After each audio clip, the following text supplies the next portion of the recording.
Okay, we're continuing on with the series that we've been working on. We have introduced a new project to Azure DevOps. We've populated the boards with work items, and we have started to create some static HTML code as um, source code that we can deploy eventually to using an Azure DevOps pipeline to a website of some type that we'll do in the future. So we've created the page. We added some lists and formatting. We added a link to anchor, an anchor tag, and some images. So, um, excuse me. So here's a link to the info page. It has a little picture of a cat, and I can link back and forth. You can kind of see where you could have like a menu system. I know it doesn't look very pretty. We'll get to that today. So we're going to start to add some style. So one of the concepts in HTML or in website design is to separate structure from format. And so the implementation of formatting is typically done through what's called cascading style sheets. And this is this is link in the notes. This is the Cascading Style Sheets specification from the W3C, and it kind of specifies or it indicates all of the different syntax and how to implement CSS. And we'll go through some of that now. So one of the first things I want to do is add some inline style. So um, inside of HTML, you can just add style inside the actual HTML code. So here we have our website, and I'm going to open that file, default.html. We have it stored in the projects static HTML demo folder. I'm going to open it with Visual Studio Code. And this task says to add some inline style to the unordered list heading. So we're going to go here. Here's the unordered list heading. I'm going to paste that code in. And what we're doing is we're telling it to style the unordered list using the font size 12 point and the color fuchsia. So let's save that and we'll refresh our page and you'll see that now there's some color. Uh, and so fuchsia just pops. That's why I chose it. It's not doesn't look that pretty, but it gets the job done. And so now you can see that we can change the font color just by adding some inline style to the HTML itself. Now, this kind of breaks the rule of separating your style or your formatting from your structure. And so we'll get into some techniques to avoid this. This is a way to sort of force something. So if you, let's say, work on a team, let's get to that later.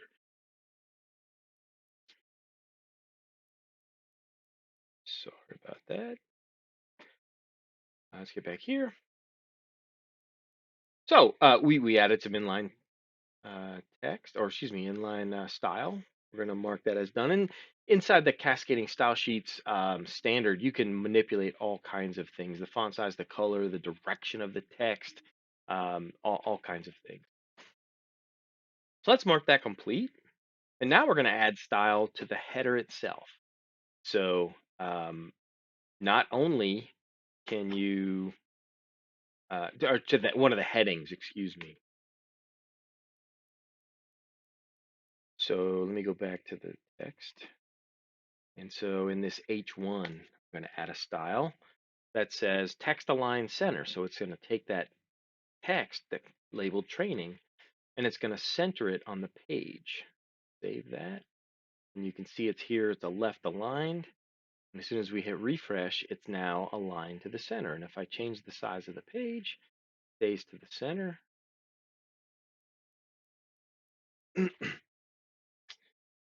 So let's mark that complete. Now what we're going to do, and again, we're doing inline formatting. We're going to modify or format the table. So the first thing I want to do is I want to add some more rows. The table's kind of small to be able to see some of the details that we're trying to show. And so what I'm going to do is add some more rows of content to the bottom of our file here. So I have added, we have him, her, them, and us. Them is a COO, Chief Operating Officer. He makes 500K. They make 500K. Us is the Chief Financial Officer. So of course the CFO makes a lot more money, $5 million, all simulated. And let's save that and refresh our page. And now we've got a little more content. So what we're going to do in this task is we're going to format that page a little bit. So we're going to manipulate the thickness and the color of the border. So let's we go to the table border. Sorry. And the way we're going to do that is rather than inline, we're actually going to put a style tag in the header. And so this is going to apply to the entire document, whereas when we put style here, it only applied to the unordered list. This is going to apply to the entire document. Any place that I put a TH tag and a TD tag, these attributes are going to apply. So let's save that and see what it does. And boom, you see that our table header and table data tags are now blue, and the border is 3 pixels. And if I change that to 5 pixels, I'll save that and then refresh, you'll see that it gets bigger. All right, so now we know that that file is, or that that attribute is what's being manipulated. Let me change it to 2 pixels and hit refresh. That looks a little prettier. All right. So the next thing we're going to do is we're going to set the background color on hover. So we're going to add this little hover to one of our table row tags. Hover is a method that is part of the document object model and in HTML. And so when we add this hover to the TR, which is table row, and we're specifying the color coral for the background color, what it's going to do is when we hover over these rows, you'll see that I did it right.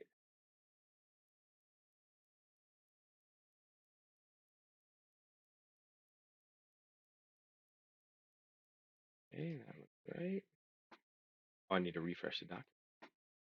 Here we go. So now every time we go over a row, it highlights it sort of using the hover method, and it makes it coral. And this is nice if you have a big table and you want to kind of highlight different things, know where you're at. Oh, okay, I'm having to transpose, this information over to maybe another system. You kind of know where you're at, right? And then the last thing we're going to do is we're going to set it up to have alternating rows. So, for example, if you have a big table, sometimes you can lose track of where you're at in the table. So we're going to add in for the nth child method, we're going to add just to the even numbers, to the even numbered rows, the background color yellow. And so for each row. So let's save that. Now we're going to refresh, and you see the even rows, this is row 2 and row 4, have a yellow background. And then we've also got the background hover. Now you see that the hard-coded nth child background color is taking precedence. So we probably wouldn't want to combine these two techniques, but you see that they have the capability. So we formatted a table, and there are a whole bunch of things you can do with formatting tables. You can get real fancy. So now what we're going to do, the cascading style sheets, we're going to get into the cascading style sheets concept a little further. So the cascading nature of style sheets is that you can do inline, You can do you can put style information in a style tag in the header of the document, or you can actually link an external style sheet, an external file. What we're going to do is here in our folder, we're going to create a new document. We're going to call it, if we do that, main.css. So CSS just kind of tells it it's a cascading style sheet. It's just a text file. And we're going to open that up in Visual Studio Code. So now we have a CSS file. It doesn't have any content in it, but we have created an external style sheet. So now I'm going to copy some of the inline style to the external file. So for example, what if we wanted to make this H1, instead of it being in the file directly, let's say we wanted to put that into our CSS file. Now we don't need the style equals anymore, but we need the H1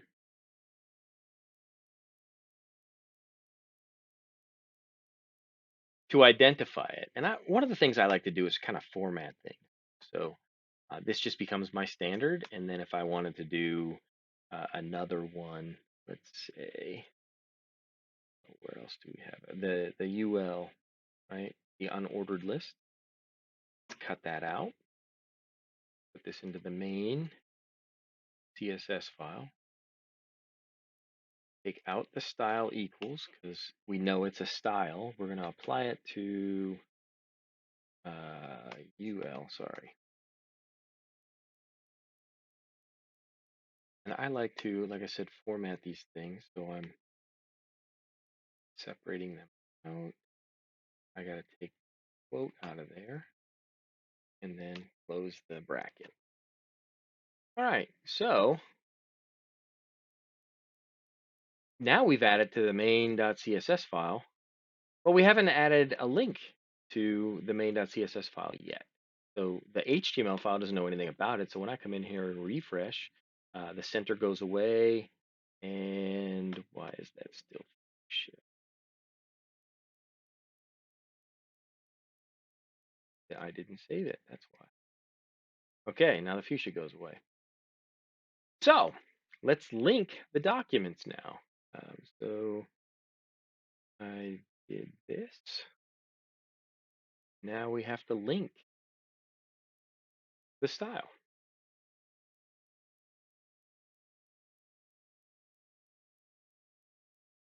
There it is.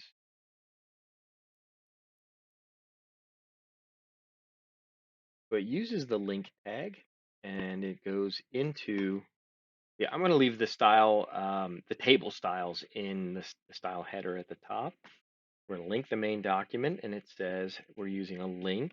I like to make everything lowercase. The href, or the hyperlink reference, is a file main.css. The relationship is it's a style sheet, and the type of data is text/CSS. There's also a text/HTML if you wanted to link to an HTML document, but we're doing CSS at the moment. So let's save that.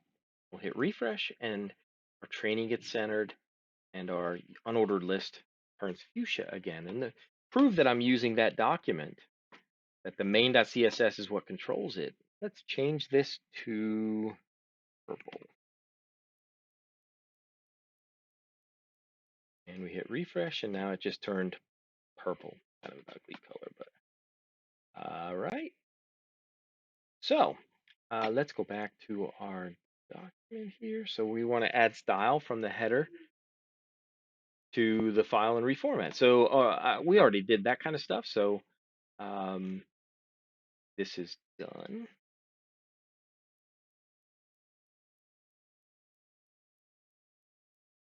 So now what we're going to do is we're going to add some more content to our CSS file.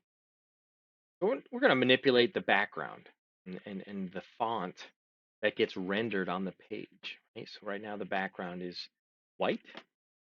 What we're going to do is I like to keep things in order. So body comes before the header in the structured document, the HTML document. So I'm going to put it there and save that and refresh. Now that's controlling. We can change the background very easily, the whole page. And if you think about a site, like a website with maybe 30, 60, 100, 50, 1,500 pages, all you would have to do is when you build that website is to use this main.css file, and all of the files would change their backgrounds. So let's do that on the info page. We haven't changed anything there. Let's open that in, I don't want to do that.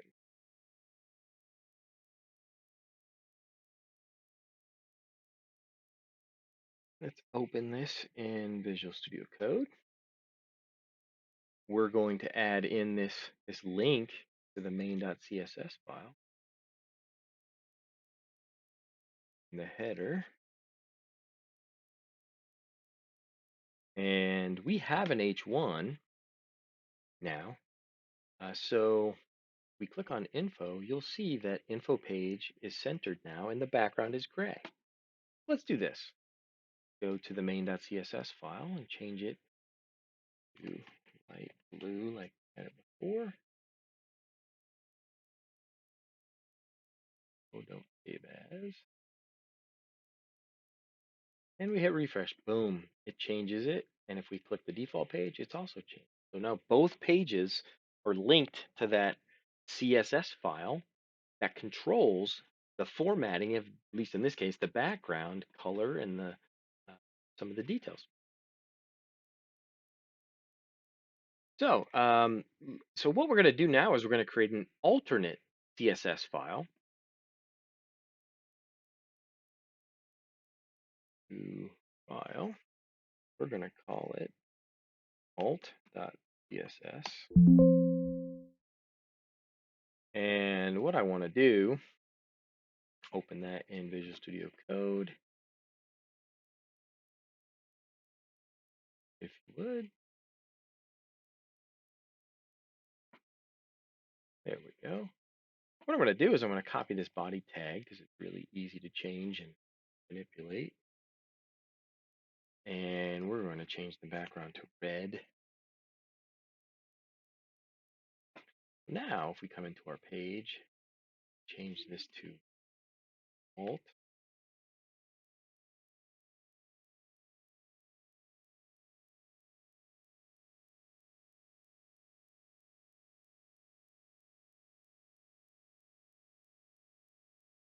And then we come back to the page and refresh. Now we've got red background. Now, obviously a red background is just one aspect of a website, but you can think of the concept.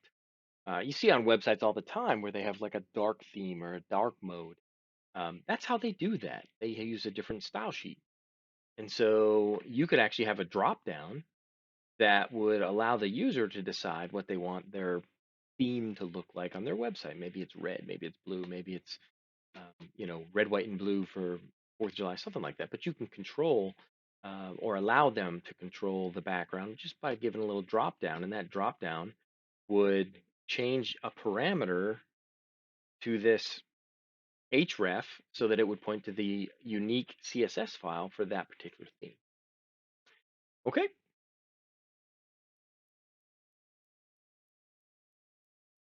And so now we want to demonstrate the actual cascading style sheet nature of cascading style sheets.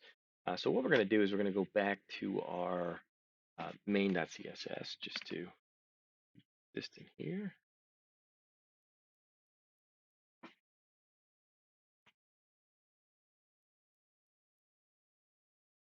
And we're in the process of changing the border, right? So right now it's light blue. Refresh to get that to take effect. The case. But now, if we want to override that, we can go into this style tag right here and say body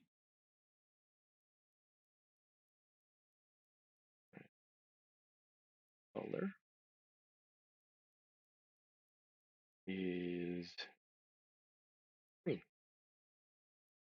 So what I've done is for the default.html page, I overrode this style sheet because the closer you get to your code, the the more um, the more it takes effect, I guess, the more prioritized it has. So inside of an external style sheet is the least precedent.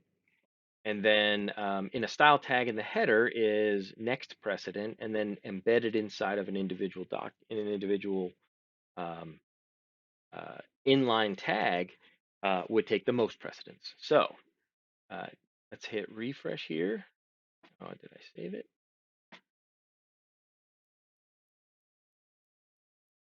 Did.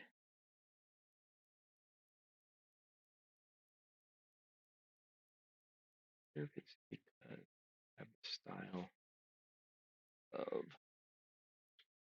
or the style sheet. Find that. There we go. Now the style took precedence. And so what we're going to do now is we're going to override that style with an actual body inline uh, reference. Okay.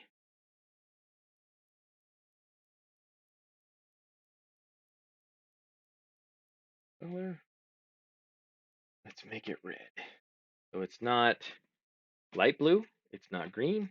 It's red, and it's going to take precedence because it's more inline. That's how cascading style sheets work. If I remove this style, it will revert back to the green. And then if I remove this green, it will revert back to the light blue as a precedent. I want to go back in, undo that, show.